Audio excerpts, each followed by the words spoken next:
In a world where mental health matters, through Food for Thought, we aim to create awareness and empower individuals to take charge of their mental well-being. Join us as we delve into the complexities of mental health and navigate the path towards healing and resilience. Food for Thought with Professor David Bitte. Physical and emotional symptoms, and even the expression. And I'm asking this because where I come from, when somebody dies, let's zero in now on the death of a relative. When somebody dies, we are very dramatic. Yeah, in Western Kenya, we are very, very dramatic. And sometimes you wonder, is it real? Or is it just because this is what happens, then we are just carrying on the culture? So are there symptoms, physically or even emotionally, that somebody is going through grief? Yes, we will discuss about that. And when we talk about grief, I think the focus is on loss of an individual. Yes. But just remember, it can occur in very many other contexts. Yeah. So what we are talking about grief in relation to the death of a person, the same principles can apply in any other event. Yeah. Loss of a baby, loss of pregnancy, loss failing of a job, loss of a relationship. Loss of a relationship. Yes. All of these, the principles are the same. Okay. So if you talk about it being dramatic in particular places, like where you come from, compare that with other places, other cultures, where it used to happen. When a person dies, just throw the body to the illness. Because that is their culture. And it's very important to respond to respect culture. It's very important. I keep on saying, please respect culture. This is the way they do things. And if you don't do it the way it is supposed to be done, then that can also be a kind of a stress. So don't tell them, don't do this, because that's the way they do it.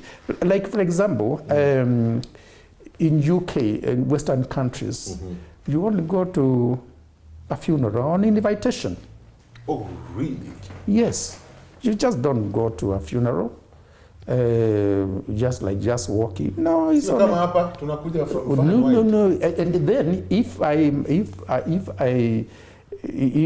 say I'm here and I know somebody who has died in the village, and I don't go, and this is a person I have known for a long time, it's an issue. It's a big issue. It's a big issue. It's a very big issue. So you go, and you go and say, Paul, if people want to dramatize it because that's the way they have been used to, and it gives them emotional satisfaction, emotional reliefs, so be it. If say you don't cry, you don't get people, even if you have to hire them, the so-called professional mourners. If you don't bring them and you have not invited them. So you know about professional mourners?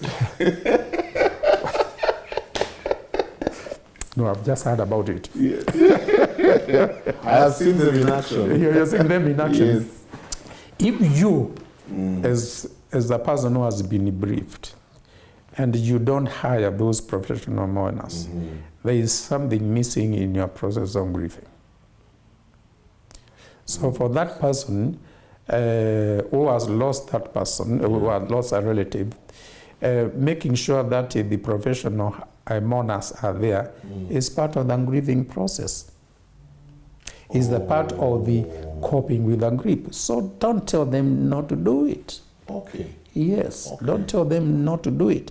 If as things change, if as cultural values change, and they begin to realize that is not important for them, and they begin to realize that if I lose somebody, I do not have to go through this process, and they are comfortable with that, so let it be.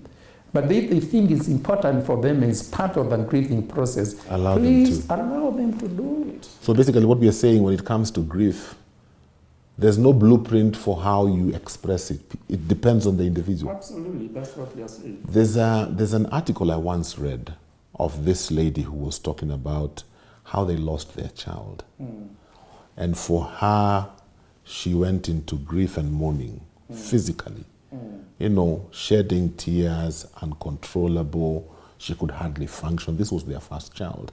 And it was a very tragic accident because the school bus that had come to pick him is the one that killed him because the driver was reversing and he didn't realize the child was behind.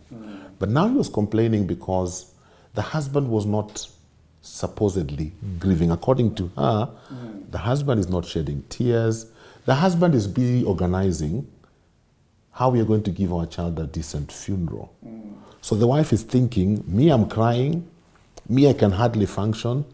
This man is all over the place. He's functioning as normal. Did he really love this child? Why is he not grieving? Yes. And it was a very big issue.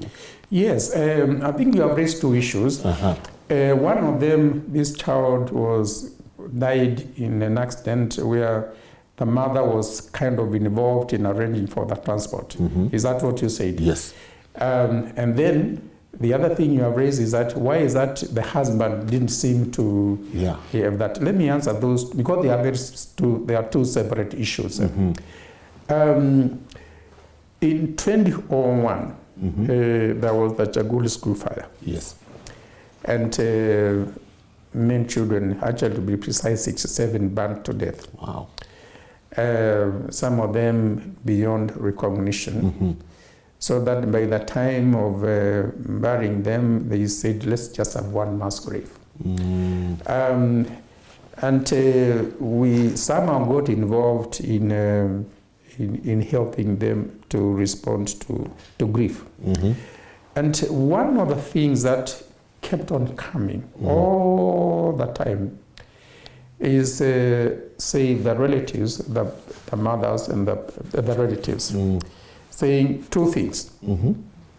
Number one, it pains me so much to imagine my son died this way. If they had died in a different way, probably it would not be paining me so much. So much. Yes. They were saying, I took a lot of pain trying to get my child to that particular school because it was a school that was doing very well. And they kind of blamed themselves. So when it comes to grieving, yes, it's very important to understand the context in which how it happened, because it depends on how it happened. Could I have played a role? Yes. Could I have done things in a slightly different way? And many people get stuck there. This person, did I take him to the doctor? Did I take him to the right doctor? Did I do everything? And they are stuck at that level. Then this lady who was saying, well, I'm grieving and my husband does not seem to be grieving, I think it's very important for her to have understood the following, and let's just say it for the benefit of those people who may experience it. Yeah. We have different ways of grieving, and they take different patterns. There are people who are hit so hard when it happens, and their grieving starts almost immediately. Yes. There are other people who seem to take it in relatively well as far as other people are concerned. Yeah. They are the one who are strong, telling people, please take it easy, don't cry, things will be all right, or okay. The irony of it is that their time will also come. So it looks like everybody goes through a grieving process. Some of them start early, and other people start late. We are different.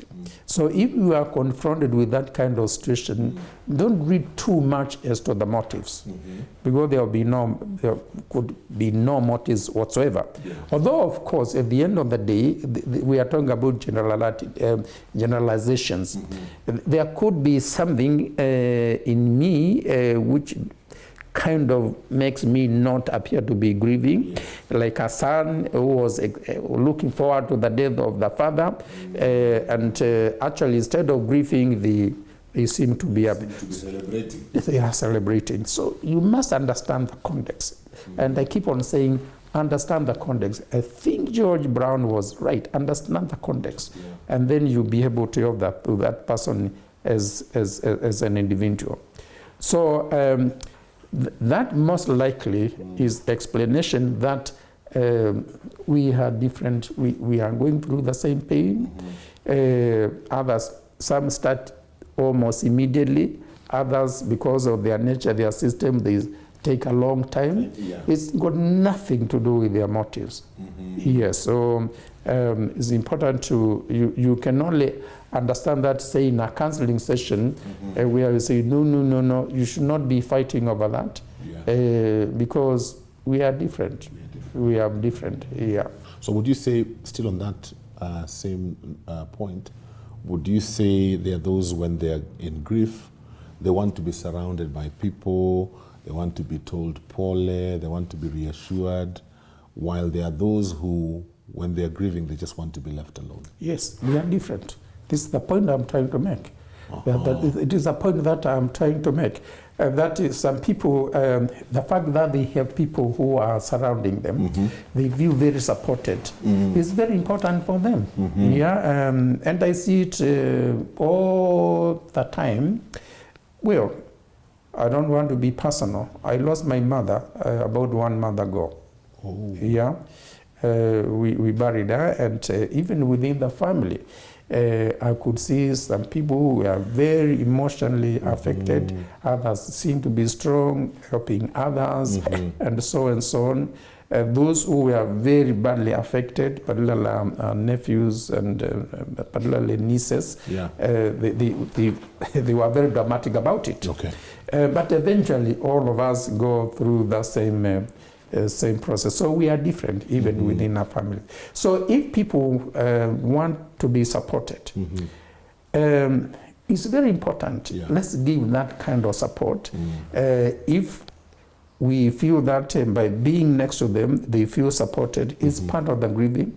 It's part of psychotherapy, feeling that somebody is there for you. Yes. And it's a very important cultural aspect. It's just like, as I was saying, here, you want to go to the funeral, and you are not invited. And if you don't go, then those people say, Kweli, were we actually, are these our friends? Yes. Yeah. Whereas in the other cultures, no, you are not. What are you doing here? Who invited you? Wow. Imagine our time is up. We have to take a pause there. But don't fret, we are not done yet. Next week, we pick up this conversation as we continue to learn more about grieving and loss and what to do and the different stages. Until next week, do have a great day and God bless you.